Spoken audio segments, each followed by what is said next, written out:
Welcome back to the Privacy Impact Shop. So I'm joined by my good friend and colleague Shab Al-Baghdadi. Hi. And Frank Jennings, our guest in for today's session. Hi guys. So Frank, do you want to kick off, introduce yourself? Yeah, so I'm Frank Jennings. I work at HCR Law. I've been a lawyer for 25 years doing technology, but recently it's been cloud and artificial intelligence. And not surprisingly, data protection permeates everything I do. Having fun then?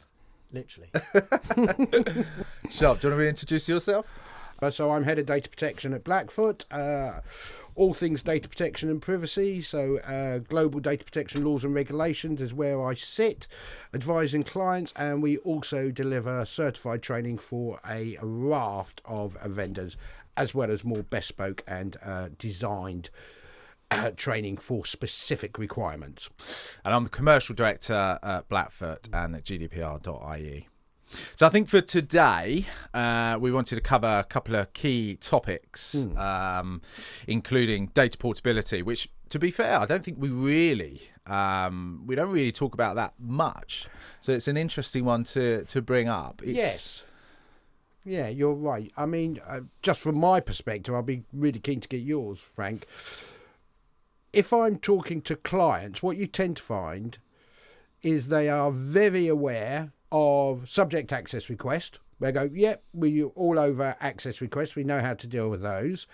They're kind of okay on rectification and the right to erasure. They're not so sure about the right to restrict processing or data portability. And I think that's because the general public don't know that they necessarily have this right. So they might not be getting a lot of requests for them yet. Going back to sort of 2016, 17, I remember talking to yourself and others about this, and we thought, well, actually, this one could be quite complex, it could be huge to kind of deal with, and I'm not sure. Certainly from the exposure I've had within the market, I've not really seen that. But I don't know, Frank, have you? I'm not seeing a huge amount on data portability. It's in some ways it's a solution without a problem, isn't it? You've got the ability to port your data from one controller to another, but yeah, why would you bother? Yeah, absolutely. Might be partly why we've not really seen much activity in that space. Be interesting to see if any of our listeners, disagree or have seen something different. Feel free to reach out. Would absolutely love to hear from you about that. Well, why I thought so. If you look at what like you say, the problem, which may not be there, the idea was to allow individuals to have more control over how their data was used. So give them sort of a commercial aspect to it. So they could move it to another controller or a trusted third party. So that was kind of the idea. In the same way that you've got, in the UK, open banking APIs where I can go into one bank and say, move all my direct debits over to this. I thought the idea was, okay, this is your personal information. If you want to sort of move it over to another party, you can. So that was kind of where it was permeating from. And it's only recently that I've seen this come up now with a client. So Frank, if I came to you and I was sort of saying, hey, look, I've got this data portability request come my way, what would be the sort of first things you'd be thinking about advising me on? Not that I'm after free advice. Well, I'm always after free advice, but, Well, in the room, there's going to be some free advice. Let's get that joke out early. Oh, my God. How much am I charging you for this? Yeah, okay. Shall we get the rate card up? All the usual jokes. No, it's fine.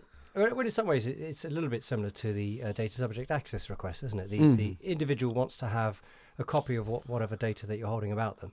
And data portability is similar in some respects, isn't it? It's the copy of the data that you hold about them. Well, there's some nuances here, but let's come back to that. It's data that they hold, which you'll then transfer to another controller. The reason for which might not be immediately obvious, but I mean, if there's a growing market in another controller taking control of this on your behalf and you're able to monetize it, then I can see that there might be some legs in this. And the way in which it's supposed to be exercised then is that it's going to be in some kind of industry format in a user-friendly manner. That's so right. I can transfer my data over to you in a manner which is you can do something with. But don't forget that data portability right is in respect of data that you've given to the controller. So it doesn't necessarily doesn't cover all the data that they control about you. That's really interesting. So there's two things there that I sort of maybe want to scratch at a little bit. One is about this sort of transfer of use in a user-friendly way, structured, etc. And I think we're looking at that's the sort of interoperability piece where organisations should start to build solutions to enable this. I haven't seen that happen, but that was kind of what the encouragement was. But in terms of the data that is transferred, so if it's saying it's data that has been given directly from the data subject to the controller, data that has been observed by the controller, but not data that's been derived by the controller. Yeah. So if I made that request, what would, let's say, I don't know, I come to you and you're a retail outlet and I say, I'm exercising my right to data portability. Could you send it to ABC Limited? What would you expect to go across on the basis that it's what I've given you and what you've observed? Well, it'd be initially it'd be Shahab al-Baghdadi and Frank Jennings and our personal details, my name, address, whatever I've given them, whatever they might need that to fulfil the contracts that I've got with them. And there might be some preferences that they've identified that I buy this particular item and then I go on to buy this particular item. So all that's within some kind of structure, and automated processing is included in this. But the interesting bit is whether, as a result of me having bought item A, which led to me buying item B, whether the retailer then makes suggestions based on other people's preferences. Yeah. And then I don't buy item C as a result of that. So that information, which they're trying to build a picture about me, includes A and B, but not necessarily C, because I didn't buy C. So it's not information about me. It's information that I might have bought. Yeah. But the timing was wrong. It was Christmas time. I'd already bought all my presents. I would have bought C. I'd have loved to have bought C, particularly if it was on sale. But it's already too late. So that's like the profile data. What you might almost sort of say is their sort of property. That's the controller's property. They've derived that. That's kind of, they own that. That's there. I don't want to say the word intellectual property, but that's kind of theirs because they've worked that out. I don't normally like saying own either in relation to personal data. But to some extent, there's going to be personal data which is clearly attributable to me and to you from our interactions with that particular retailer. And then there's going to be certain information that they're going to have gleaned about me, such as my credit score or my credit worthiness, whether I'm worth sending this particular item to them. And if I'm buying items which are low value, they're probably not going to send me items which are really high value, particularly if my credit score is not very good. Yeah. Okay. So it's your propensity. Work the lawyer joke into that one. Lawyer's joke is lawyer's credit score's not very good. It's because you never need credit. So it's your kind of propensity to buy, or what you might buy, that's not sent. That wouldn't be part of a transfer. Not automatically, I don't think. And that would be the interesting thing is that there's certain information. Is that truly personal data? It's about preferences or something that I might buy based on what other people have bought. So is it data about me, or is it about collectively aggregated data for people like me? Yes. Okay. Yeah, interesting. So the only reason I draw this distinction is because the whole picture is going to be valuable as part of some kind of data portability exercise. If I'm looking to monetize my data by moving it from A to B, then the whole picture is probably going to be more valuable to the new controller. Definitely. And don't forget, this is a transfer. It says I'm entitled to have a copy of the data that the controller has about me. It doesn't necessarily automatically mean that the existing retailer has to delete that data. No, yes, you're absolutely right. Yeah, they can continue operating. It doesn't trigger data deletion as far as I'm aware. So, that's right. Ben. Well, I think, so I'm going to ask you as the commercial guy in the room. because we don't talk about Lawyers aren't money. commercial. We don't talk about money. You We wanna know find about it my credit rating now. Yeah, do you? yeah, it's distasteful to talk about money. It's beneath us. So we'll come to you. If I was to say to you, I could give you all of somebody's purchase history, would that be of value to you as someone that's maybe looking to, build up a profile or sell to someone? Well, yeah, hugely. And, I think it goes without saying, if you can understand an individual's buying habits, you can understand what motivates them, what their interests are, to any commercial organisation or any commercial individual, of course that's going to be a huge factor and of importance in driving whatever agenda it is that you've got as a commercial entity. Okay. So I've never seen this before. Data portability request. Just to say, I mean, I don't know what you're going to come on to, but I call this type of the website that we've come across, and we won't advertise it. But we won't do that. No one's paid us to do it. That's why we won't do that. But it's what I refer to as a Kinder Egg surprise website. It literally, and other eggs are available, but it does literally look like it's popped out of a Kinder Egg. But the point being, and I think we want to talk more about the concept than like the look and feel and the structure of what this particular company are doing and have done. Yes. So this came from one of our clients that had this portability request from a third party, Frank. So it wasn't from the individual actually saying, send it to whoever. It was almost done on behalf, so it was almost like a templated piece. So this organisation had said, you've got a right to ask, people that you have given your data to send it to someone else. Get them to send it to us. Here's an email pre-populated from you. Send it to us, and we will monetize that for you. Yeah, and so far so ordinary in some respects. Like I said, it just looks like a data subject access request in a different format. Yeah, as in we're taking it from controller X, giving it to controller Y. The reason for doing that though is not clear. It's I understand that there might be some monetary value in doing this, but the data is only good as the data. If True. You see what I mean. So I mean, if it's not accurate, if it's not data, I talk about data hygiene, if you like, which is to make sure that the whole data set is clean, that it's accurate, up to date, keep it for no longer than is necessary, and delete it when it's not relevant anymore. Yeah. So that data is only good at the point at which it's transferred, and if controller Y is able to do something with the data obtained from controller X, then great. But unless that data is continuously being updated and further information is being fed into there, then it's going to quickly become out of date. Controller X is the retailer and is actually doing something with that, which is to sell you item A, B, and possibly C, but I didn't buy it this time, as I said earlier. Yeah. But the third party, what are they going to do with it? Well, could they combine it and sell it on? Well, with the consent of the individual subject, then yeah, I could see that there would be some just struggling to, because I'm a lawyer, I'm always going to be a skeptic. Work from the worst case backwards. Yeah. What's the benefit of doing this for the individual? To get paid. I mean, think of how much money are we talking about, though? Oh, are you interested? Well, we're back to this. Back to credit ratings. We've already said how bad my credit score is. I'll take every £5 I can get. But if we're looking at £5 as opposed to £5,000, then it's $50 or $5,000. It's a completely different question. No, you're absolutely right, and I think this is the point. It's so.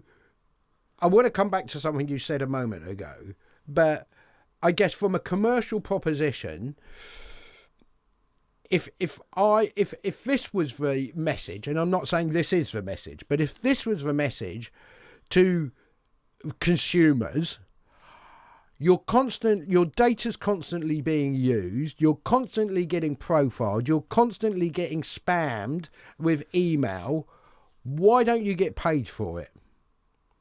Now, the actual model of how that would work, would it be, per email? Would it be, a set fee? Would it be a monthly fee? Would it even be, if you wanted to be super smart, by going, if you do this, you get a discount on whatever, you get emailed on? What, I don't know the business model. That would make sense to me. I've taken a copy from my data from Controller X retailer, given it to Controller Y.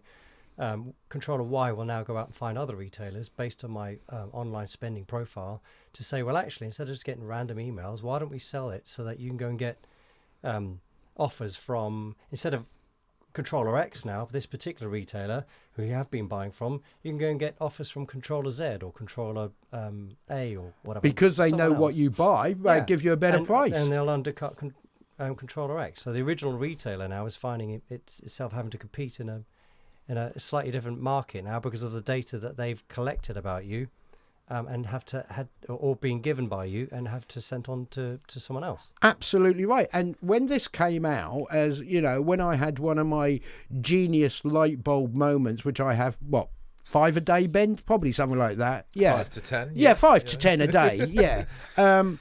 When this came Cigarettes out, or light bulb moments? that's not quite a distinction there. But I thought, when I saw this idea of data portability and the reason behind it, I honestly believed when the GDPR came into it, this is going to be huge. A large marketing company is going to come in, do this. Hasn't happened.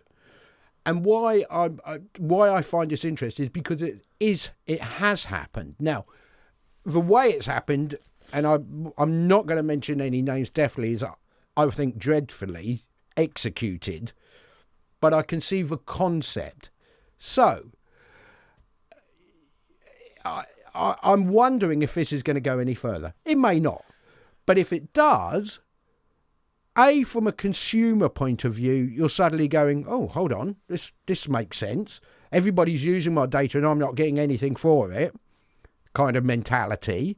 From a business perspective, suddenly all the money you have spent getting customers and collecting data, someone's just come along going, thank you very much, I'll have that. That's where it might go. Who knows? But I think it could. But you mentioned something earlier, Frank, and I don't want to get too technical, but I'm interested to get your view. You're absolutely right when you said data's only as good as it's accurate and it's up to date, etc. So going back to this scenario, if Controller X sends it to Controller Y and the data isn't accurate, do they have any liability for sending inaccurate data or, data that isn't fit for purpose, shall we say? Could you see that? I mean, I don't want to put you on the spot, but... Let's not talk about what's fit for purpose, and because that depends upon the purpose. But if Controller X has kept data which is inaccurate or not up to date, and they should have been doing that, then potentially there's liability in the sense that they've already had a copy which is out of date, and now they've sent it to someone else. So Controller Y has now also got a copy which is out of date at the request of the data subject. Let's be clear. Yeah. The individual said, "Oh, can you transfer whatever data you've got over to there?" And perhaps the part of the marketing or the commercialization of this piece would be that Controller Y will say, "Did you know that this is the data we've got about you? And did you know that most of it seems to be garbage? Maybe we'll help clean up your data, and then we'll go off and sell it to other retailers." And part of that is probably going to be some kind of questionnaire process. So Controller X is potentially in trouble here for keeping data which is out of date. But that's what I said about data hygiene is keep the data accurate and as little as possible. Yeah. For as short as possible. Yeah, data minimization, storage limitation, absolutely. Yeah, so good data hygiene, and maybe this will drive better data hygiene practices in the market, and in the meantime, and this will be the means by which it occurs. That Controller X has potentially got some trouble now. You can complain to the ICO. Why have you been keeping all this rubbish data about me? Controller Y might enable that by saying, well, here's a questionnaire. Tell us what you really want. Tell us a bit more about you.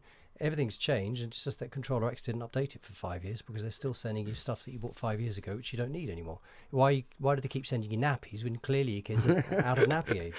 Do you know what? I mean, I've always said organisations tend to act for two reasons: regulations or market forces. And if regulations aren't enacted or enforced, and that's a whole nother debate, then what we start to see is if market forces drive it. And you're right, actually, I hadn't even thought about that, but market forces could drive, for choice of a better word, better data protection practices, because suddenly they're not under the table anymore, they're coming out into the open. Yeah, well, it comes down to money. In both of those examples, you can track them back to money, that if you don't do this because of a regulatory reason, you're going to get fined. Or if you don't do it because of market forces, you're going to lose business. But yeah, ultimately, businesses are out there to make money, and if they stop making money, then they probably don't exist. Exactly. So I was probably struggling to sleep the other night, and I was reading the Global Consumer State of Mind report, and within that it said, you've read that, haven't you already, Frank? Yes, that's what causes me to go to sleep. No offence, they're a great publication. And there was a stat in there, I've got it written here, that suggests that 60% of users say they would spend more money with a brand that they trust to handle their personal data responsibly. So we're talking through this concept of essentially, sell my data to receive money. But it feels to me that, well, based on that, the majority of consumers would actually spend more money, not receive more money, but spend more money to ensure that their personal data is handled responsibly. Now, obviously, you can define what responsibly means. But I don't know what our views or what your views are on what we feel consumers, where their mindsets are at on this, or whether this type of concept is going to target and potentially exploit certain types of individuals in the minorities. It comes down to money. Again, it always comes down to money. Consumers are freely giving their information away on retailing websites or online profiles or social media or clicks or likes and this is all happening without them paying much money, if any at all. Yeah. So we're in a situation now, we're in a world where we've just basically given away information about ourselves for free, and now people are starting to say, well, if I could pay a bit of money and you stop sending me all that rubbish stuff, they stop spamming me, make sure the stuff that you send me is more accurate. We've now switched, haven't we, that then instead of don't send me anything, but I want everything for free, now we're saying, well, you're going to send me stuff, you may as well make it relevant and pay me in the process, or I can monetize it somehow, or I can get more accurate marketing preferences. Yeah. I mean, I find it that stat that you've just sort of quoted there, and what you've just sort of outlined, Frank, is sometimes what's referred to as the privacy paradox, where individuals, when you ask them, you say, are you concerned about how your data is used? Are you concerned about your privacy? And generally the answer is yes, I am. And when you go, well, you seem to act in a way that goes completely against that. As you just said, you give your information away, no one reads privacy notices, no one looks at terms and conditions, you don't read how your data will be analysed to determine preferences, etc., etc. So you're saying you're concerned, but you're acting in a way that you're not. And I guess there's two conclusions, that's probably more than two, but two main conclusions one can draw from that.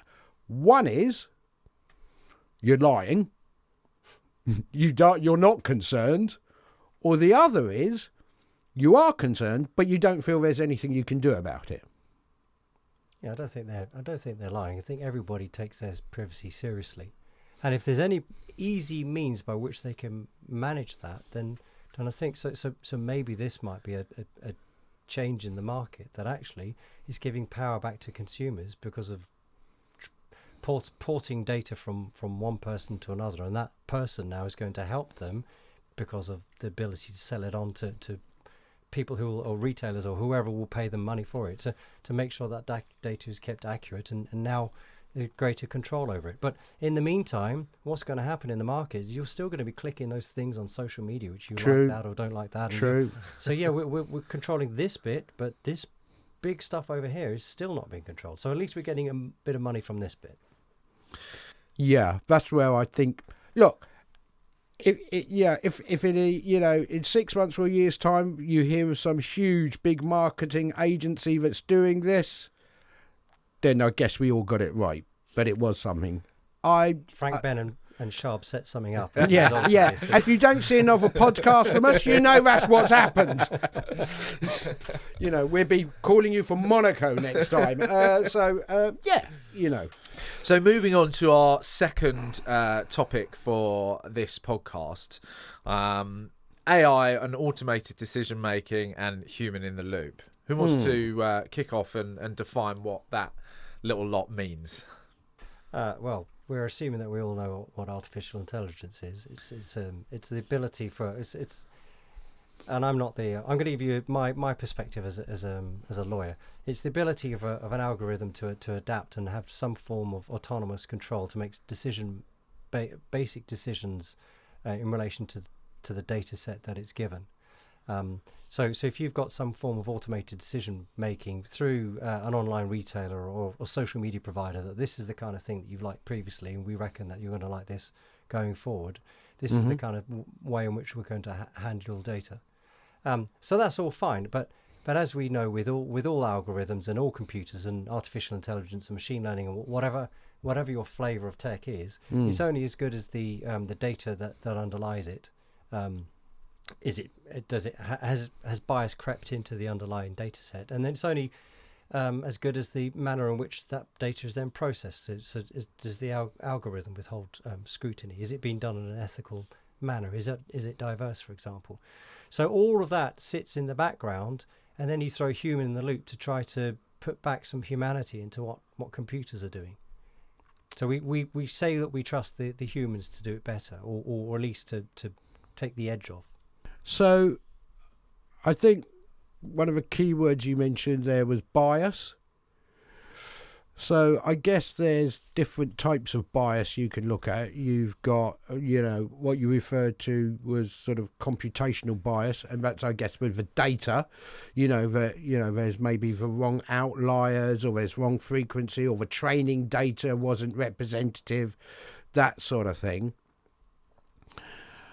What about, and there's this whole, I guess, discussion about humans are writing this, so do they introduce their own bias into it? But that's at the functional level. It's really interesting when you talk about this human in the loop, and there is another form of potential bias, I feel, is humans kind of maybe over reliance on believing that the algorithm's going to be correct.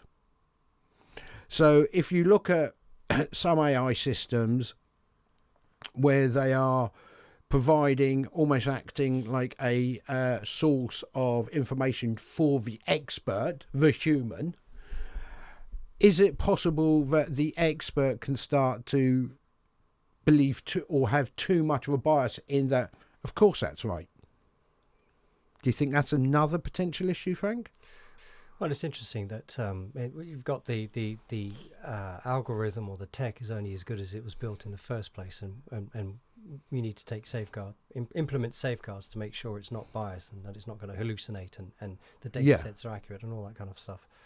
That's the bottom line, isn't it? That's the springboard. From that, then you can start to make decisions. But then you throw the human in the loop too, and the data reforms which are going through at the moment talk about meaningful human intervention, particularly in relation to automated decision making. And this human in the loop, it can be quite important to from an ethical or a humane point of view, to make sure that there's somebody's having a look at this and making sure it's been implemented appropriately. But there's also a danger that having a human in the loop, meaningful human intervention, whatever that turns out to be, will end up with that person overriding the algorithm or not taking steps in relation to that algorithm. So these decisions are being made, but I don't think that's the right decision. So I'm going to not allow that one to go through. But maybe the algorithm had it accurate in the first place. So there's a we'll see how this develops. Then maybe the algorithm's accurate and the human makes it inaccurate, or maybe the algorithm's inaccurate and the human makes it accurate. So. Or we're both inaccurate. Or both, yeah, in which case it's all a waste of everybody's time. It's just another check and a balance, isn't it? It says you've got this bit over here and then you've got this bit over here. So the algorithm and the human are working together or working interoperably to make sure that the outcome is accurate. Well, I find that fascinating that, where you're sort of saying, in a way, it's sort of, let's make, data-centric decisions. Let's see what the data tells us, and we'll work on that. And now, I don't like that, so I'm not going to do that, even though it could be the best outcome. So that's an interesting one, I mean, it's only as good as the data, and that's not a new thing. It's lies and statistics and how which is which. And if your data, if you're only looking at the very handsome people around this room, you'd think that only handsome men do podcasts. Absolutely. And only handsome men. Well, they do on this series, Frank. They do on this series. And we're all men of a certain age and of a certain ethnicity. But so then that data set excludes everybody who's not in this room. So again, your data set's rubbish. Yeah. The people in this room aren't rubbish, but the data is. Yeah. No, you're absolutely right. But those are, and do you think the new Act is going to help iron some of those out, the new AI Act that's coming in? How confident are you? We've got two things at play here. We've got the data reform bill, which is going through, the data use and access bill, which the new government is going through the hoops at the moment. The previous government had tried to reform data protection laws, but it seemed that they were going to do that in a manner in which is going to jeopardise our adequacy, our ability to transfer data. The new Act looks like it's not going to do that. At least early impressions suggest. So we've been talking to the Commission a lot as well, haven't we? So the Commissioner says that this won't affect adequacy. We are okay. So what they're trying to do is just tinker around the edges a little bit more rather than just rip it all up and start again. And it will make it easier for automated decision making.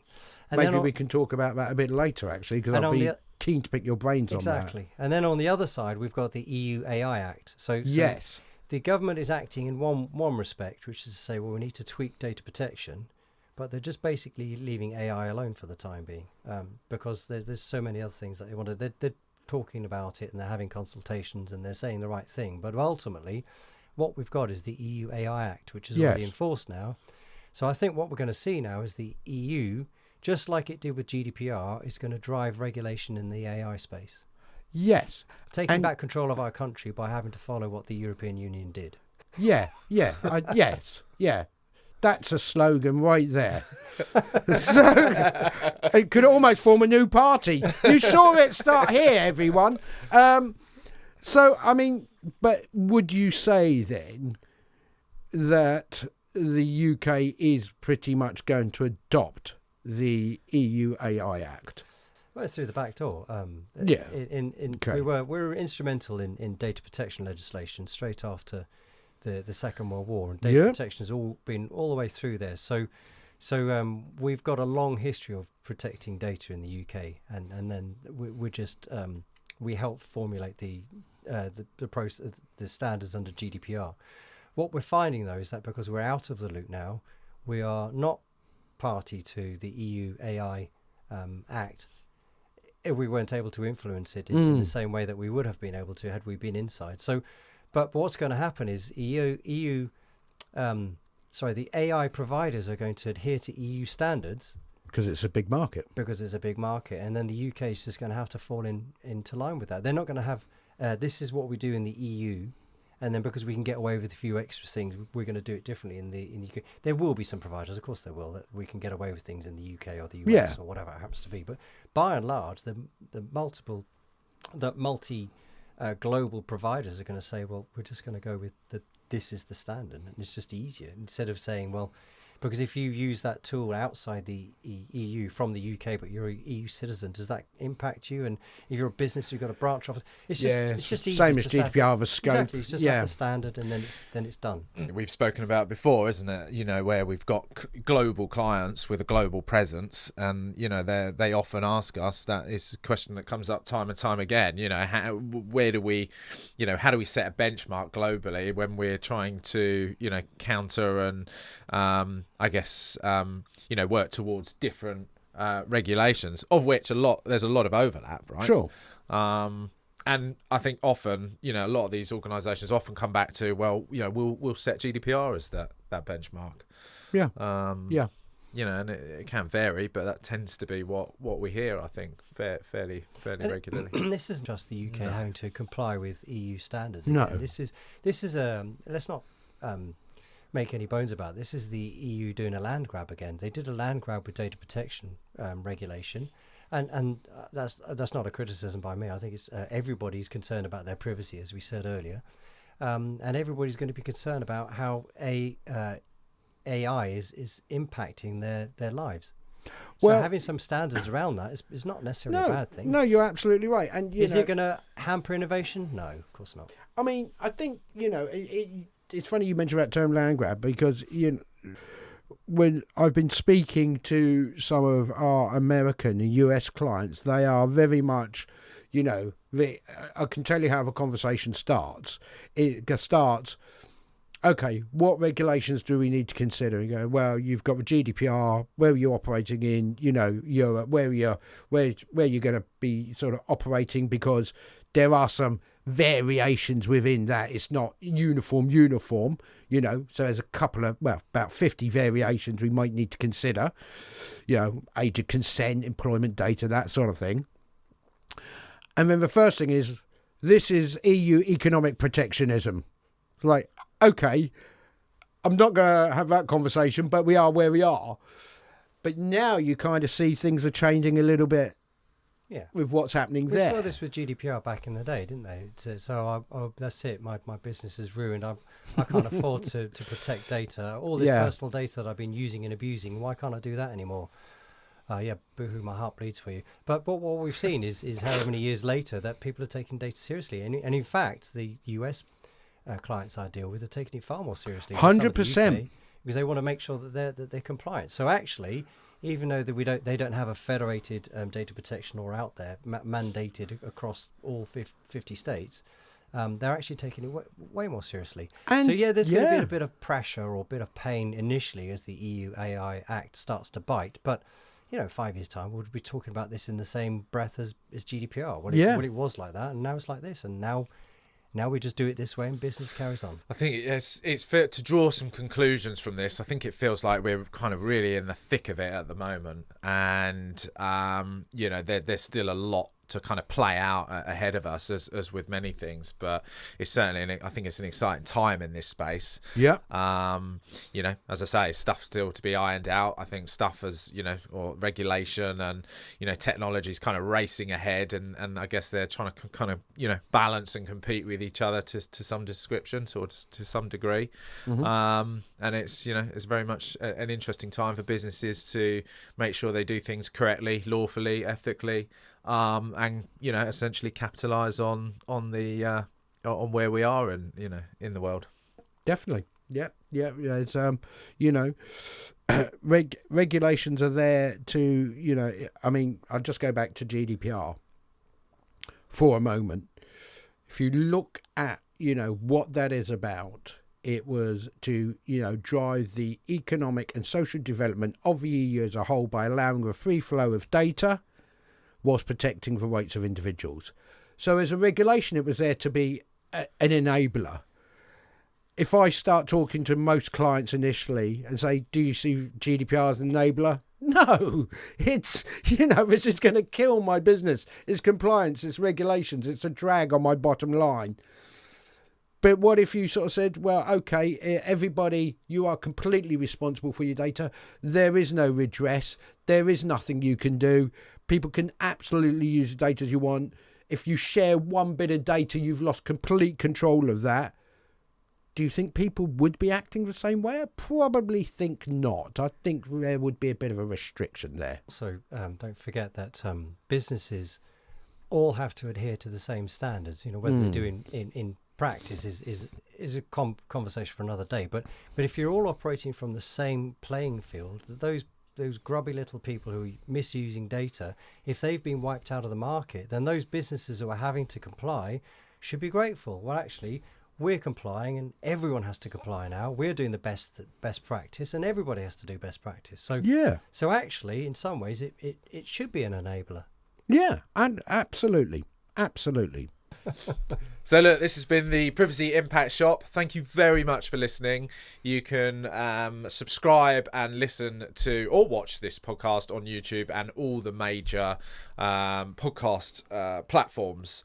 Thank you very much to our guest speaker today, Frank Jennings. Where can we find, or where can our lovely listeners find more information about your good self? Well, I'm on the HCR Law website, hcrlaw.com, or you can follow me on my blog where I talk about this kind of stuff, the AIandCloudLawyer.com. Perfect. Thank you very much for listening, and we'll see you on the next one. Take care. Thank you.